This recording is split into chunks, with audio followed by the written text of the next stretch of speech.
오늘도 하나님께서 저와 여러분 주시는 말씀은 시편 83편 1절 이하의 말씀을 통하여 시편의 공동체 강구실을 보라 하신다는 말씀의 제목으로 하나님의 말씀이 선포될 때에 하나님의 목적 계획 뜻이 잘 들려져서 그 말씀에 순종할 때 주시는 참 복을 마음껏 누리시는 저와 여러분 되기를 주의 이름으로 축원합니다. 지난 시간에 이어서 오늘 83편, 85편, 89편 연이어서 공동체 기도 네 번째 시간입니다. 83편 그리고 또 85편, 89편 이어서 보게 되는데요. 이 전부 다 이스라엘 백성들이 어려움에 처했을 때 하나님께 공동적으로 연합해서 기도하는 그런 장면이고 또 기쁨이 있었을 때도 하나님께 감사의 기도를 함께 드린다 이렇게 이해하면 되겠습니다.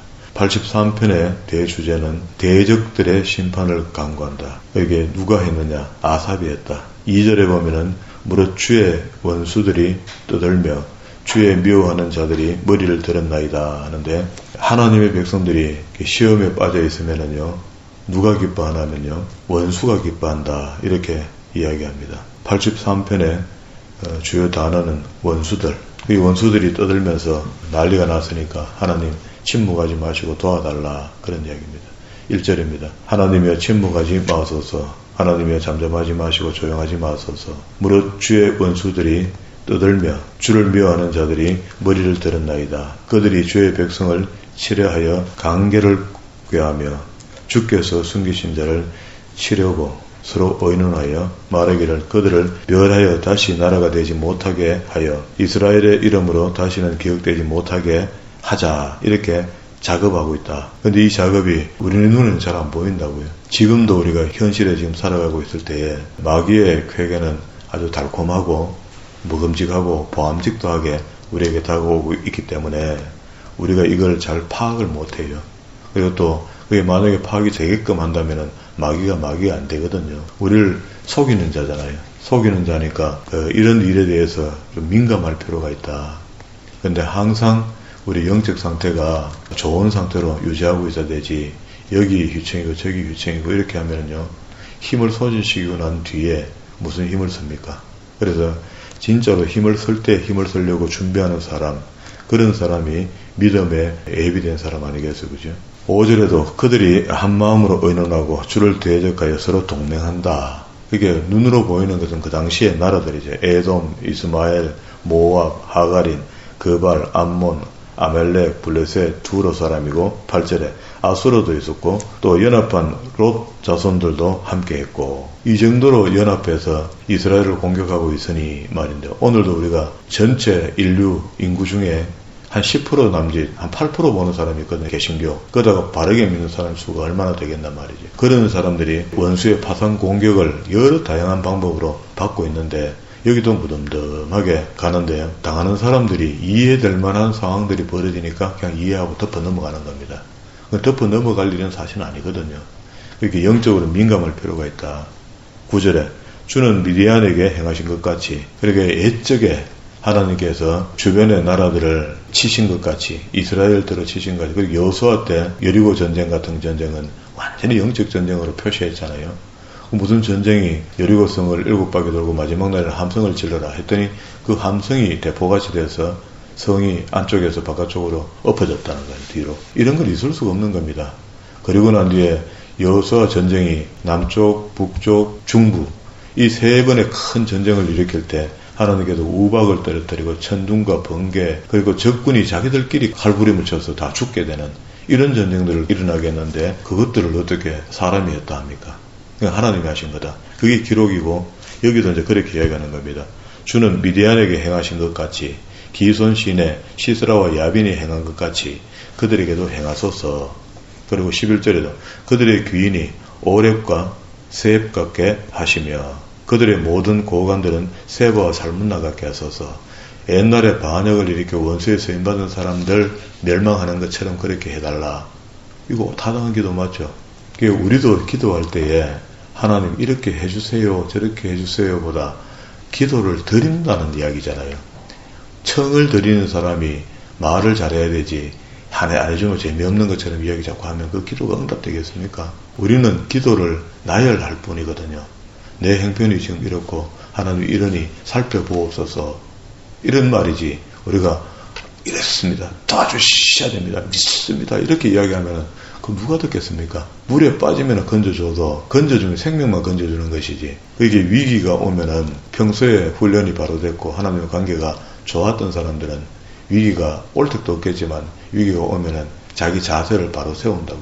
그리고 기도 문구도 달라진다고. 이게 이런 것들은 전부 다 성경을 배워서 역사를 알면 이해가 훨씬 더 빨라지겠죠.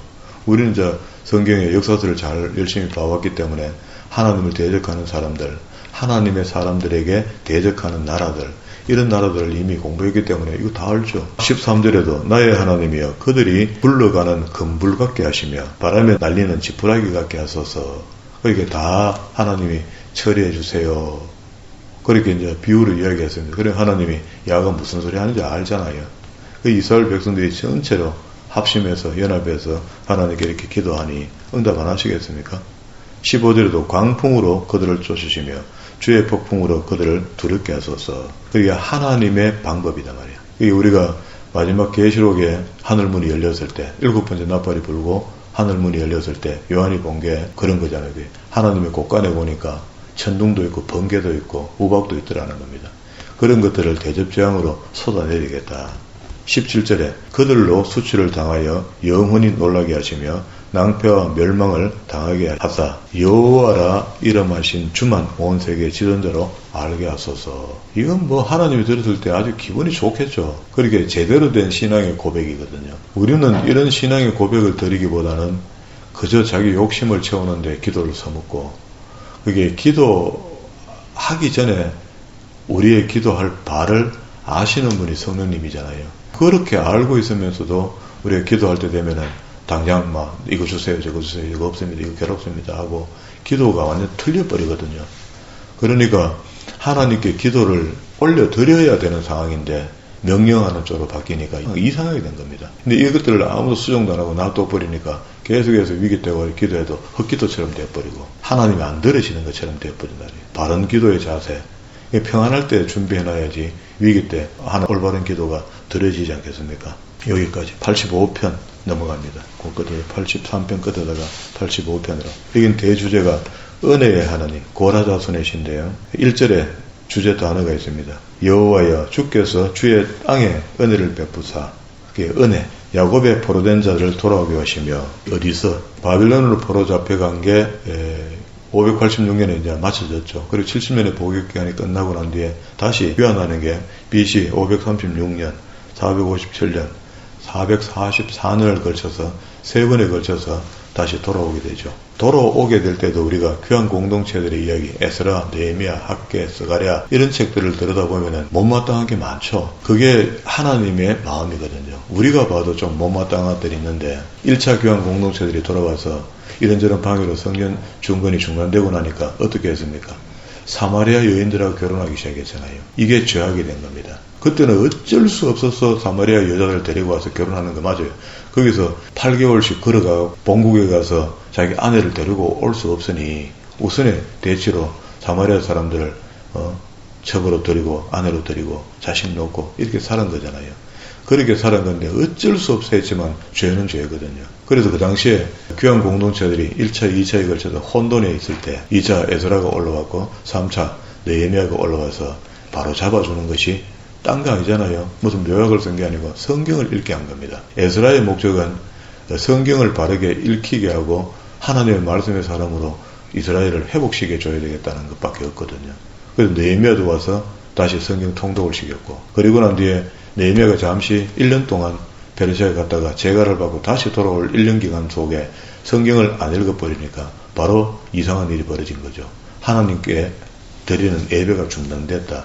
그렇게 11조의 곳간이 비어졌다는 것은 예배가 없어졌다는 거거든. 예배가 없어진 그걸 따시면서 말라기에서 말씀하셨죠. 그 왜 너희가 11조를 안 냈나가 아니고 왜 이래 됐나 말이 지금. 너희가 지금 생편이 왜 이래 됐나. 문제를 다시 한번 돌아봐라. 예배가 없어졌잖아, 예배가. 그러면서 그 예배의 결과물로 너희가 그 11조 곳간이 비어진 것을 다시 그 곳간을 한번 채워놔봐라. 내가 너희 곳간을 안 채워놔봐라. 이게 하나님의 의도인데 우린 그걸 갖다가 내가 11조 잘하라는 말로 써먹었으니까 그게 잘못됐다는 겁니다. 그 성경을 오역하게 되면은요, 그 어떻게 말씀이 능력이 있다 하겠습니까? 그럴 테가 없습니다. 그러니까 여기도 지금 돌아오게 하시며 하는데, 때가 됐으니까 이제 하나님 약속의 기간, 그 70년의 복기간이 끝나서 이제 돌아오는 거잖아요. 그러면 그 전에 우상숭배에 팽배해져서 천년을 하나님의 애를 먹이다가 바벨론에 잡혀가서 70년의 복기간이 끝나고 하나님이 됐다 싶었을 때 돌아오게 했죠. 돌아오게 했으면 바르게 해야 되잖아요. 또 바르게 해야 되는데 돌아왔는데도 이 사람들이 정신을 못 차린 거라. 그런 상황이 1차 교환 공동체의 모습이었고, 이걸 갖다가 나중에 3차에 돌아온 느헤미야가 다시 돌려보내잖아요. 이방 여인들을 돌려보내고, 그리고 난 뒤에 더 화근이 되고 문제가 계속 생기잖아요. 2절에도 주의 백성의 죄악을 사하시고 그들의 모든 죄를 덮으셨나이다. 그러니까 하나님의 약속은 에레미야 입을 통해서 70년의 복위권이 끝나야 돌아온다 했는데, 이제 하나님의 은혜로 고라자손의 고백이 이제 돌아왔다는 거예요. 왔으니까 이제 덮어주시고 회복시켜달라 하는 건데, 주의 모든 분노를 거두시며 주의 진노를 돌이키셨나이다. 우리 구원의 하나님이여, 우리를 돌이키시고 우리에게 향하신 주의 분노를 거두소서. 그러니까 뭔가 그 백성들이 하나님에 대해서 찝찝한 것이 있으니까 공동체가 다시 기도한다, 그런 말입니다. 6절에 주께서 우리를 다시 살리사 주의 백성이 주를 기뻐하도록 하지 아니하게 하겠나이까. 여호와여, 주의 인자하심을 우리에게 보이시며 주의 구원을 우리에게 주소서. 요런 바램이죠, 바램.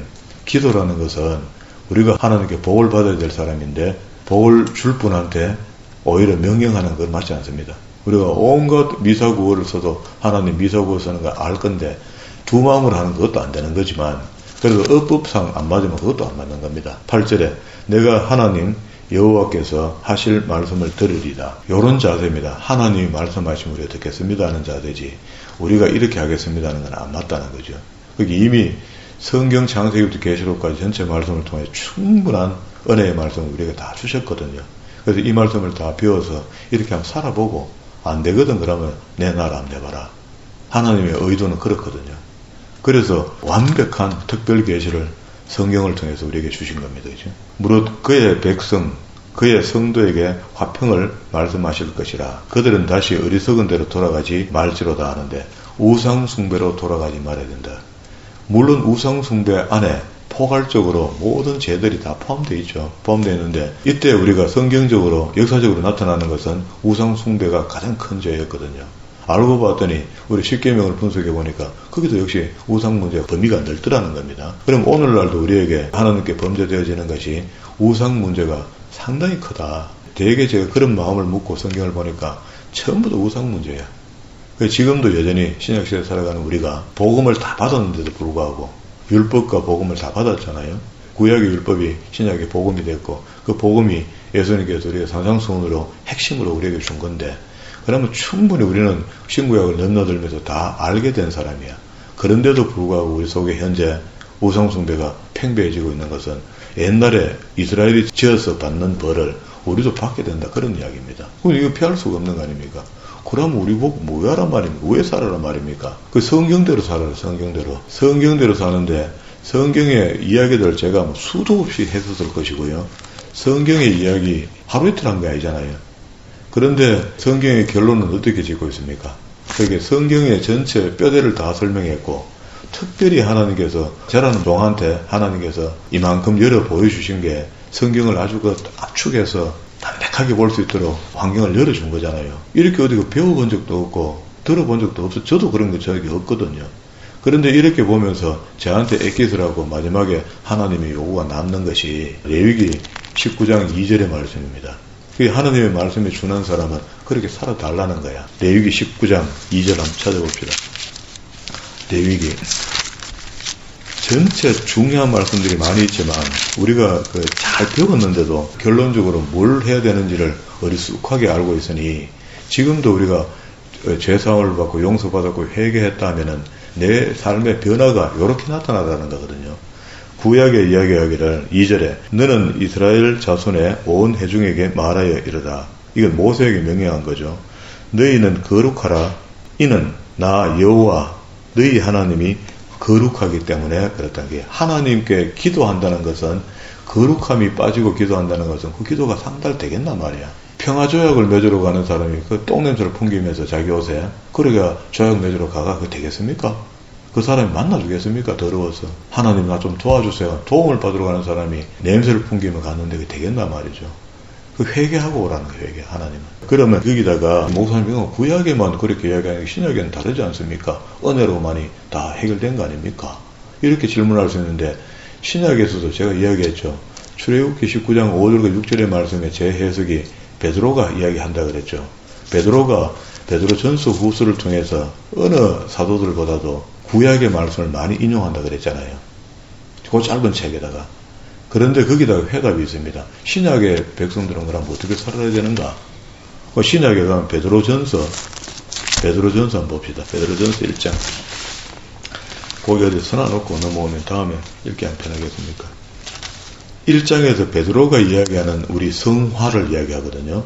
예수 믿고 난 뒤에 구원받은 사람들의 변화된 모습을 설명하는데 13절부터입니다.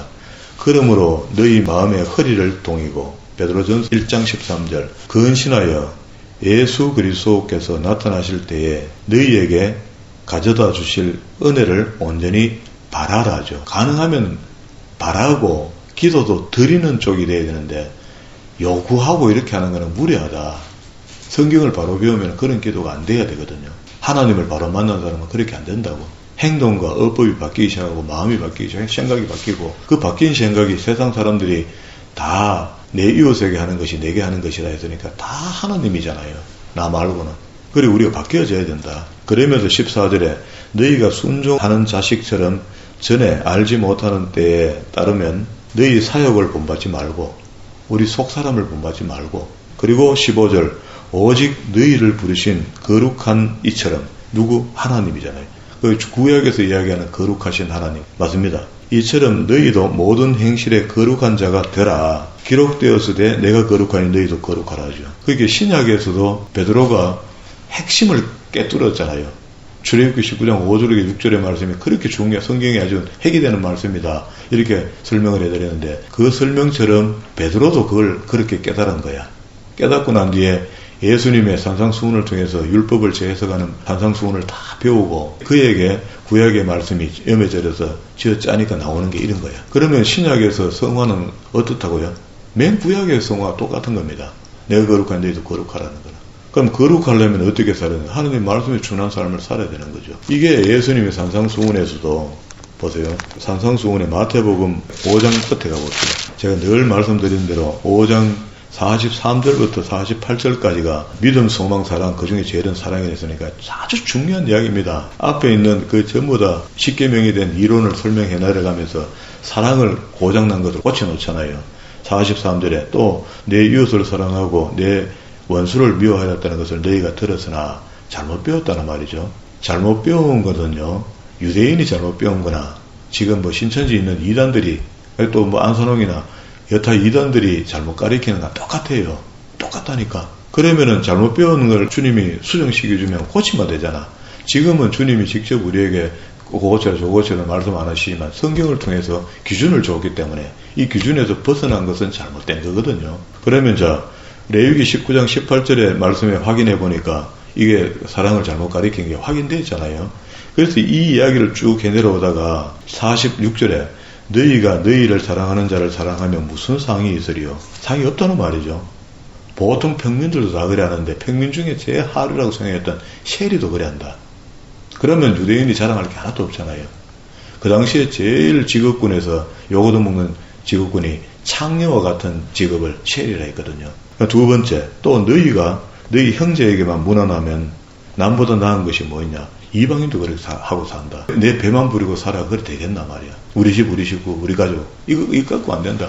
왜 박해정신과 봉사정신이 우리한테 그리스도의 십자가의 보혈로 혜택받은 내가 안 나타나나 말이죠. 어려운 사람 보면 불쌍한 게 있고 내 입에 들어가면 남의 입에 이어주는 게 더 내가 배부르고 말이야. 이런 게 돼야 되잖아요. 그러면서 48절에 그러므로 하늘에 계신 너희 아버지의 온전하신 같이 너희도 온전하라. 이 어원이 거룩하라는 이야기. 그러면은 산상수훈의 이론을 이렇게 설명하고 그리고 6장 1절부터 실천에 대한 이야기를 하거든요. 실제로 그러면 이렇게 해야 된다 하고, 기도는 이렇게 하고, 구제는 이렇게 하고, 금식도 엉터리가 그런 거 하지 마. 폼 잡고 하는 그런 거 하지 마. 물질의 관계도 이 땅에 쌓아두는 것보다 하늘의 창고에 쌓아두는 게 훨씬 낫다. 이걸 바로 알아들어야 되거든요. 그리고 염려 같은 거 하지 말고, 그렇게 7장 1절에 와서는 비판도 하지 말고, 비판, 이게 헷갈리기 때문에 잘못하다가 보면 비평한다고 하던 것이, 비평은 우리 좋은 일기능이라 했잖아요. 하나님 주신 기능입니다. 그래야 분별력이 생기거든요. 그러다가 비평하다 비판으로 넘어가면 그 죄를 짓거든요. 아주 위험한 겁니다. 그러니까 입이 우리 예수 믿는 사람들은 달아 있어서 말을 막 하게 되거든요. 막 하게 되면 전부 실수입니다. 실수만 다행히 좋은 말로 실수죠. 죄를 짓는데, 죄를. 말로 한 게. 그 말로 한 게 죄죠. 그리고 거룩이라는 걸 다시 이야기합니다. 하나님의 말씀이 거룩하다는 거예요. 우리가 말씀을 배웠으니까 우리 입에서 나오는 말을 함부로 여기 뭐합니까? 개에게 주지 말고 진주를 돼지에게 주지 마라. 진리를 아무나 퍼주지 말라는 거라. 봐서 들을 만한 사람이. 그리고 구하라 찾으라 두드리라. 그럼 왜 안 주시겠노? 대접받고 싶어? 그럼 대접해. 대접의 원리를 우리가 이것도 하나 제대로 못하고 사는 게 오늘날 기독교인들 아닙니까? 12절에 그러므로 무엇이든지 남에게 대접받고자 하는 대로 너희도 남을 대접하라. 이것이 율법이었습니다. 예수님 말씀인데 왜 율법을 또 신약에 와서 또 이야기할까요? 우리는 지금 이해가 됐잖아요. 율법이 복음으로 재해석되고 있다는 걸. 그리고 좁은 문으로 들어가라 제발. 이미 교회가 좁은 문인 줄 알고 들어왔더니 세상에 이제는 교회 안에서 다시 양과 염소의 문이 따로 있다는 겁니다. 가라지와 알곡의 문이 따로 있다는 것을 주님께서 우리가 알게 했잖아요. 그러면은 진짜 우리가 상가는 마음으로, 소신하는 마음으로 우리가 구원의 길을 가야 될 거 아닙니까? 떠들 이유가 없습니다. 지금 마지막 때라고 하고 살고 있는 이 시대에. 그리고 15절 거짓 선지자를 조심해라. 그 열매를 보면 모르겠나. 입에 달콤한 말만 해주는 그런 거짓 선지자에게 넘어가지 마라. 그 이야기 지금 합니다.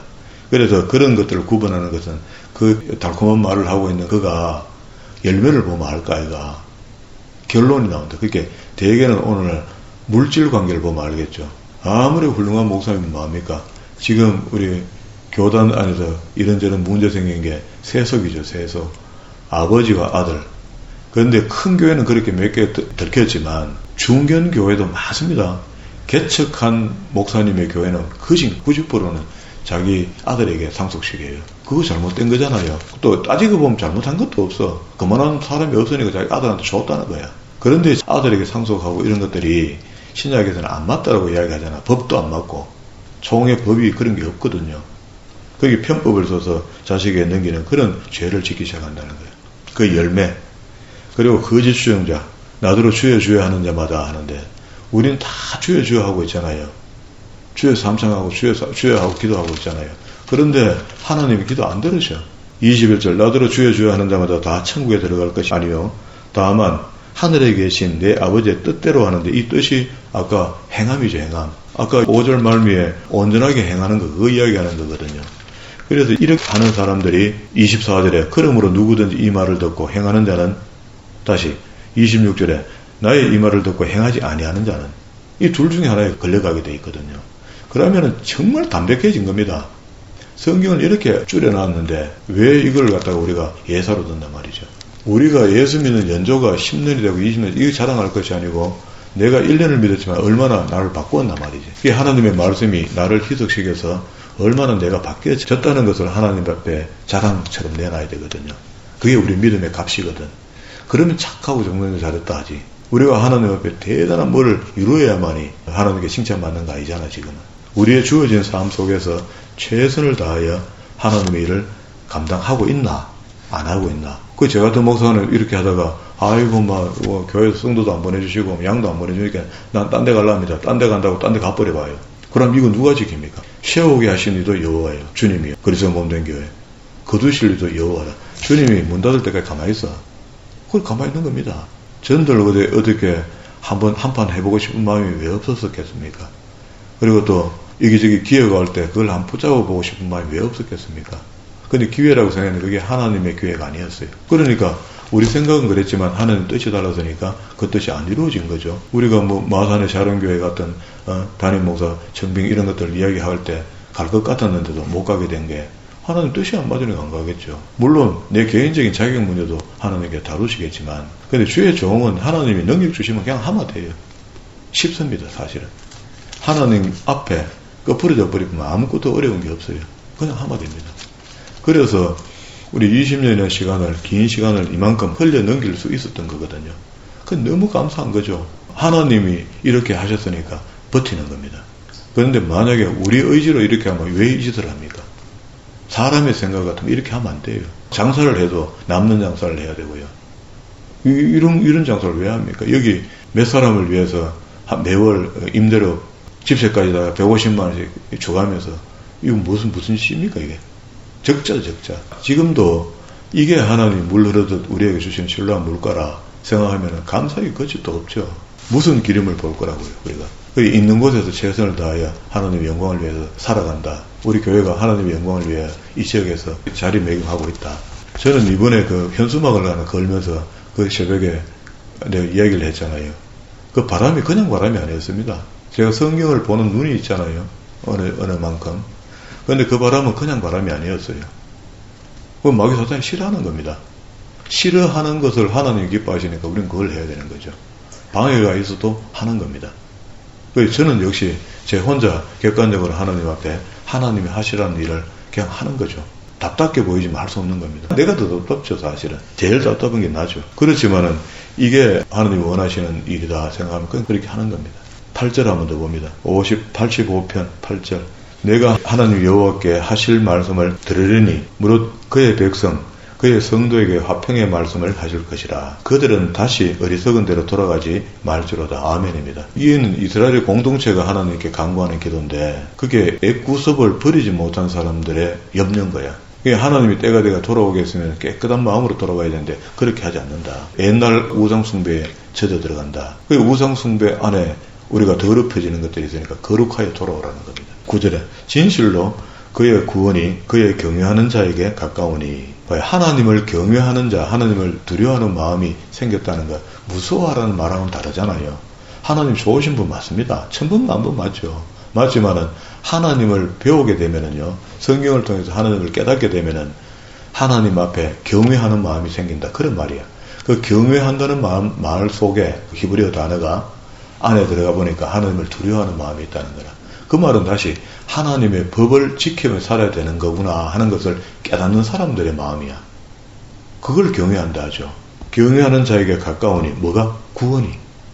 그러면 하나님 경외하는 마음이 없고 이게 훈련이 안 되면은 구원이 자꾸 멀어지네. 물론 예수 그리스도의 보혈의 피로 구원받는 거 저도 천번 만번 그건 맞습니다. 구원받았으니까 성화 좀 되라는데 그거 뭐가 떨습니까? 그게 뭐가 나쁩니까? 베드로도 지금 이야기하잖아요. 다시 구약의 말씀을 인용해서 하나님이 거룩하다 하셨는데 우리도 그 백성이 되었으니까 거룩한 성도의 삶을 살아라는 거 베드로가 이야기하는 겁니다. 그게 예수님이 하신 말씀을 바르게 배워서 바르게 전하는 거잖아요. 우리도 바르게 배워서 바르게 전하는 거죠.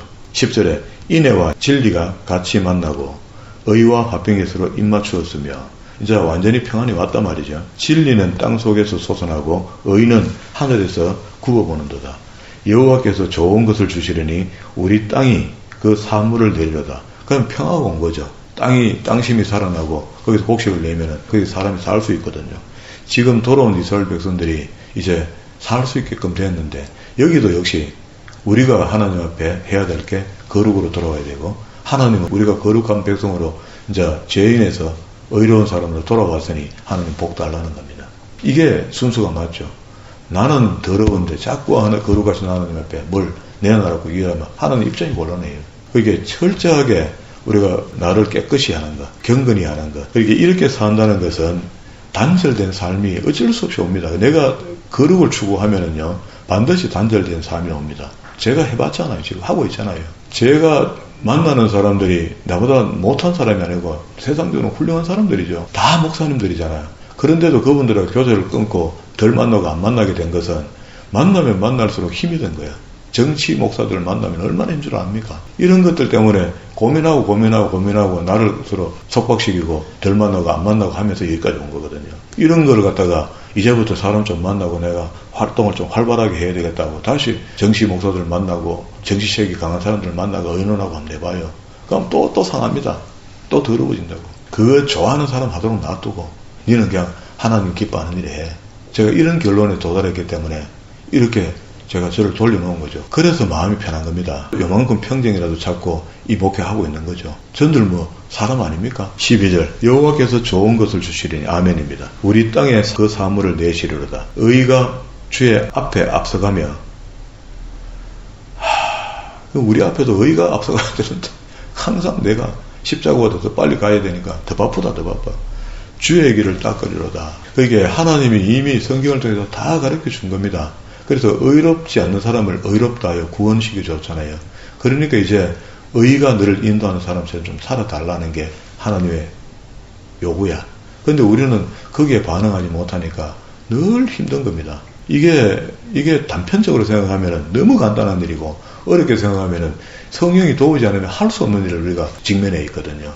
그러면 성령님과 교제가 좀 부드럽든지 그게 부드러우면 내 내면이 깨끗해지겠죠. 또 이것도 안 되고 저것도 안 되면은 그냥 흉내내는 기독교인으로 교인으로 남는 겁니다. 성도가 못 되는 거예요. 이스라엘 백성들이 비록 돌아놓았지만 그런 것들이 염려되니까 하나님이 하고 여기 고라 자손들이 수갑게 되죠. 이 사람들이 하나님께 간청하고 기도한 겁니다. 오늘 우리도 간청하고 기도할 상황이 생겼다면 하나님이 먼저 하라는 것 하고 간청하고 기도하는 그런 기도자, 이것이 모든 기독교인들 앞에 묘본이 되고 모델이 되어서 많은 기독교인들이 나로 하여금 올바른 기도의 자세를 찾고 올바른 신앙인의 성도의 길을 간다면 내가 한번 하늘에 미랄 되어줄 마음이 있잖아요. 우리는 성도들 앞에가 아니라 우리 가정에 우리 자녀들 앞에 하늘에 미랄 되자고 우리는 교회에 이야기하고 있잖아요. 그런 위치에 서서 모범이 되어주고 신앙의 길잡이가 되어주는 이것을 갖다가 우리가 할 일 다 했다 싶을 정도로 하나님의 간구판으로 쓰임받는 저와 여러분 되기를 주의 이름으로 축복합니다.